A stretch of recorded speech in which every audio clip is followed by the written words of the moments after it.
bu dee abonné go ci sunu page bi mën ngaa bës foofu ñu bind s'abonner nga bësaale cloche boobu ngir ngay mën di am sunu yeneen i notification wala saa sunu dugalee beneen vidéo bu bees. maa ngi sant yàlla bu baax di féliciter armée nationale encore une fois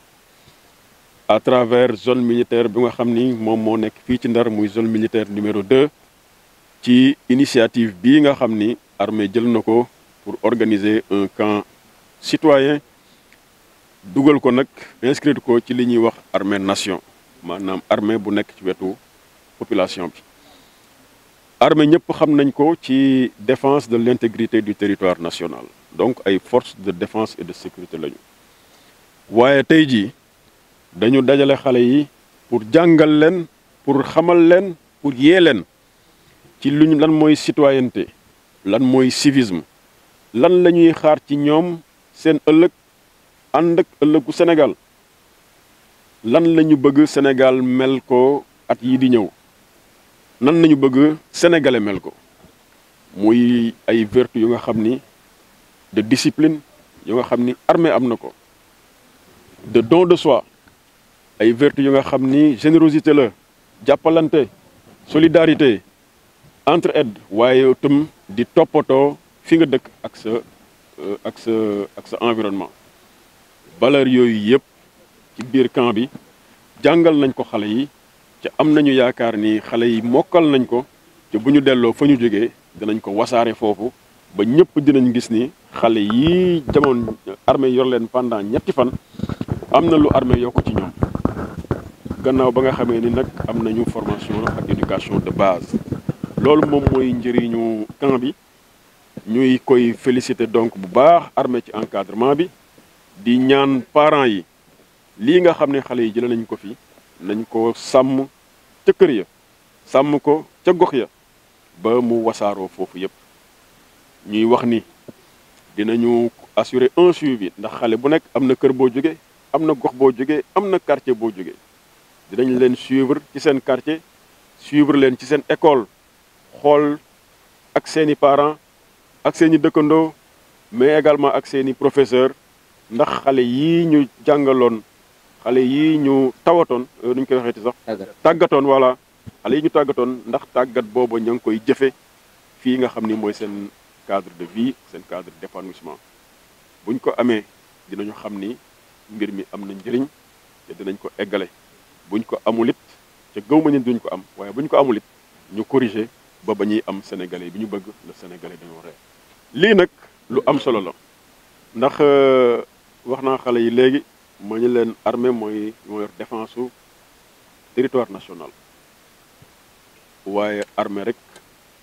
mënul def lépp xale yi nit ñi mag ñi ndaw ku ci nekk da nga war a am réflexe bu nga xam ni tu penses nation et par rapport à cela lépp looy gis ni source d'insécurité la boo ko mënul dindi it yëgal ko ñi ko mën a dindi changement boo gis sa gox niroowul ak changement bu baax it dindi ko waaye yow si wala bopp it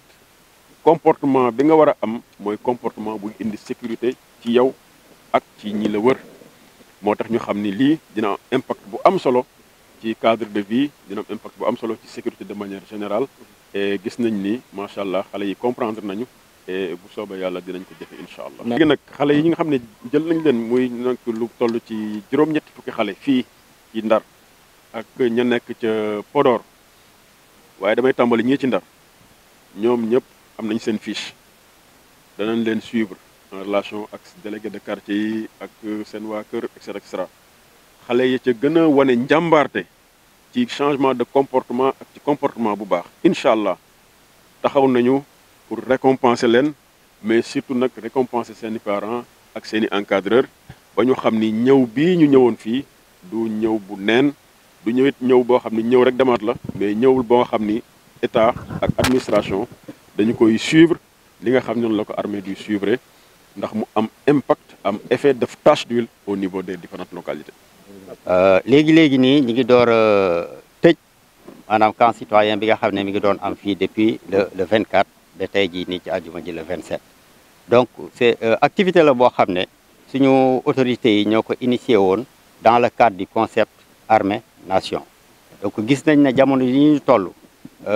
valeurs yi nga xam ne ñun moom lañ xamoon fii ci suñu réew dafa commencé di dégradé wu. et alors léegi nag xam nañ ne encore dans l'armée yenn valeurs yi ñu ngi koy conserver toujours donc ci la ñëw jëloon initiative daal di ne dinañuy encadrer ci li ñuy woowee camp citoyen des jeunes sénégalais. donc mi ngi xewee ci zone militaire yëpp mais fii au niveau zone militaire numéro 2 bi nga xam ne région de Ndar Louga ak Matam la. donc lu toll ci ñetti téeméeri jeunes tàggat nañ leen ci ñetti fan pour que ñu jox leen ay rudiments yu ndaw yoo xam ne dina leen mën a permettre ñu mën nekkin ci biir kër yi, nekkin ci biir dëkk bi, nekkin par rapport à seeni kilifa, nekkin aussi par rapport à ñi ci mbedd bi. nekkin bi nag ci ay comportement la ci ay savoir faire la ci tamit sàmm sa environnement la. tout de suite gouverneur mi ngi doon wax sécurité mbirum sécurité dinañ wax ne kaaraange réew armée yoo ko yor waaye tamit kaaraange googu ñëpp bépp citoyen daf ciy participer.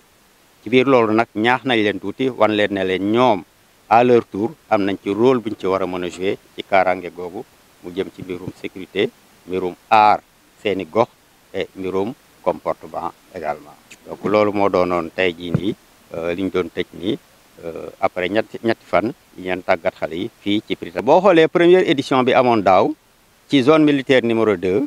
Saint-Louis kese lañ ko organisé woon. donc képp ku inscrire woon sax ci beneen région da nga doon obligé nga ñëw ba Saint-Louis waaye après biñ xoolee def évaluation bi gis nañ ne demande bi bëri na te nit ñi dañ nañ bëgg a jóge fu sori ñëw fii donc pour at wi ñu yokk ko organiser ko ci ñeenti site ñu conserver Saint-Louis ubbi benn site Podor ubbi benn site Ourossogui ubbi benn site aussi au niveau de Louga. donc buñ boo xaymayee ñi ciy participer ñëpp nombre bu ñetti téeméer lañ xayma woon pour ñu participer zone militaire numéro 2 mais ci biir région de Saint-Louis téeméer ak juróom fukk lañu retenir woon téeméer yi fii la ñu waroon nekk Prytanée et juróom fukk yi au niveau de la région au niveau du département de Podor. donc gis nañ ne vraiment nombre bi yokk nañ ko te am nañ njort ne danañ ko gën a yokkaat parce que dañuy obligé tout le temps di wàññi candidats yi parce que dañu limité woon nombre boobu mais boo lancé inscription bi toujours liy ñëw di inscrire bëri nañ bëri waaye boo xam ne loolu lay wane ne ndaw yi bëgg nañu. il suffit juste ñu tete leen guider leen wan leen yoon bi yaakaar naa dinañ mën a am ay résultats yu positifs dans l'avenir. Je voudrais exprimer un véritable sentiment de satisfaction par rapport au parfait déroulement de ce camp citoyen organisé par l'armée à travers la zone militaire numéro 2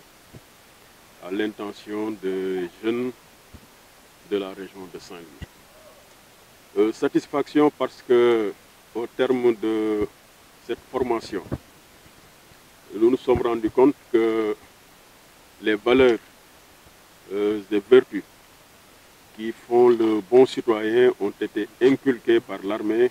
à ces jeunes filles et à ces jeunes garçons. J'ai pu me rendre compte que les principes de solidarité, de générosité,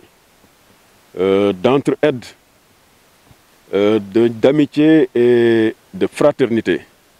ont été le moteur de cette formation.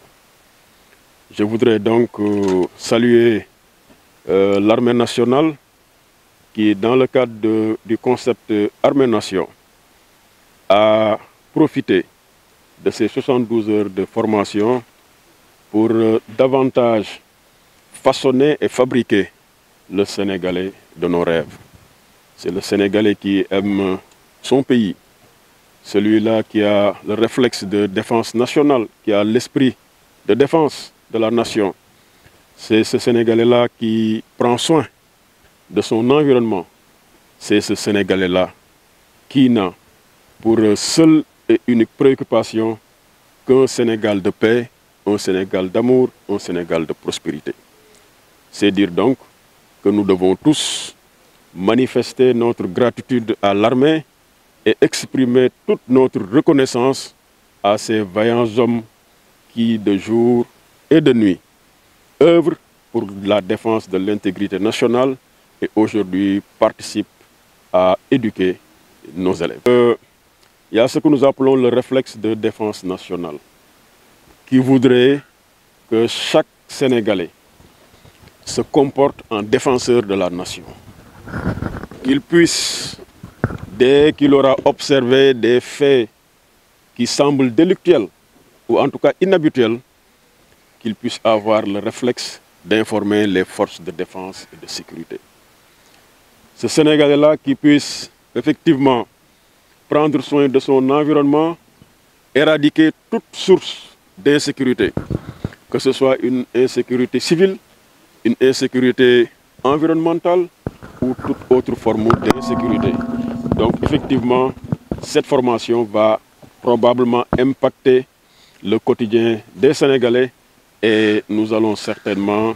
jouir des fruits de cette formation à travers le changement de comportement de ces jeunes Sénégalaises et Sénégalais. Qu'après cette formation de qualité, après cet encadrement, il nous faut, et je l'ai dit aux jeunes, il nous faut en faire une évaluation. Il nous faut également en faire un suivi. Il nous faut suivre ces élèves jusqu'au sein de leurs familles respectives, au niveau de leur quartier, pour voir leur comportement d'avant comparé à celui d'aujourd'hui, voire de demain. Pour que, effectivement, nous puissions à l'avenir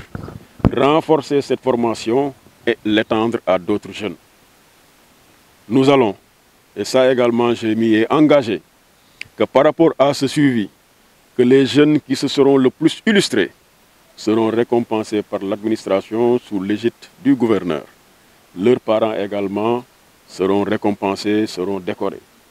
Et en définitive, nous allons faire en sorte que plus d'enfants puissent bénéficier de ce genre de formation. Nous allons faire également en sorte qu'à l'avenir, que les enfants nous proviennent du Saint-Louis des profondeurs. Et je dois saluer également que ce même camp se déroule également à Podor, pour les jeunes de Podor. Alors actuellement nous avons 80 jeunes ici à Saint-Louis et pour les prochaines éditions, nous certainement en relation avec l'armée, nous allons voir comment dépasser de manière conséquente ce nombre pour que plus de Sénégalais puissent bénéficier de ce genre de formation. Moi, au nom du commandement, donc de remercier tous les participants et les membres de l'encadrement de ce camp citoyen dont nous venons d'assister tout de suite à la cérémonie de clôture à travers la remise d'attestation qui avait été précédée par une communication sur la citoyenneté par M. le gouverneur de la région de Saint-Louis. Un sentiment de satisfaction nous anime nous tous. À l'entrée dans la salle, le comportement des jeunes que nous avons aperçus nous laisse croire que le concept armée-nation qui était en jeu, c'est-à-dire à travers ce concept où on devrait inculquer aux jeunes des valeurs qui leur permettent d'évoluer dans leur environnement, suite à un certain nombre de crises de valeurs qui ont été constatées, c'est un sentiment de satisfaction qui nous anime nous tous. Avoir juste ces jeunes, dès que l'autorité entre dans la salle, les signes de respect qu'ils ont eu à montrer nous laissent croire que l'objectif est déjà atteint. C'est en ces quelques mots que vraiment je voudrais remercier les membres de l'encadrement et ensuite interpeller les participants. Certes, ils viennent de finir 3 jours de formation ici au sein du Prytanée militaire qui est réputé être un temple du savoir, mais ce n'était juste qu'une initiation. Il leur revient maintenant à leur tour, au retour en famille, de préserver les acquis et mieux encore de chercher à les inculquer aux autres qui n'ont pas eu la chance de participer à ce camp citoyen. Bien que le nombre ait été augmenté pour cette année, en regard de la forte demande par rapport à l'année passée, cette deuxième édition a vu la participation d'environ 300 jeunes au niveau de la zone militaire numéro 2 qui couvre les régions de Saint-Louis, Podor, Saint-Louis, Matam et Louga. Et au niveau de la région de Saint-Louis, 2 camps ont eu à être organisé à Saint-Louis et à Podor, ce qui a regroupé au total un effectif de 150 participants au niveau de la région de Saint-Louis. Donc un effectif vraiment qui avait été revu à la hausse, puisque l'année passée, on a eu à former juste 100 dans toute la zone. Donc pour cette année, on a eu à augmenter. Et on espère encore que les années à venir. Nous sommes très contents d'avoir participé à ce camp citoyen. C'était une occasion pour nous de communier avec la communauté militaire et d'être sensibilisés sur les valeurs républicaines, telles que la citoyenneté, la solidarité et le civisme, et d'être regardants sur certains défis tels que la protection de l'environnement.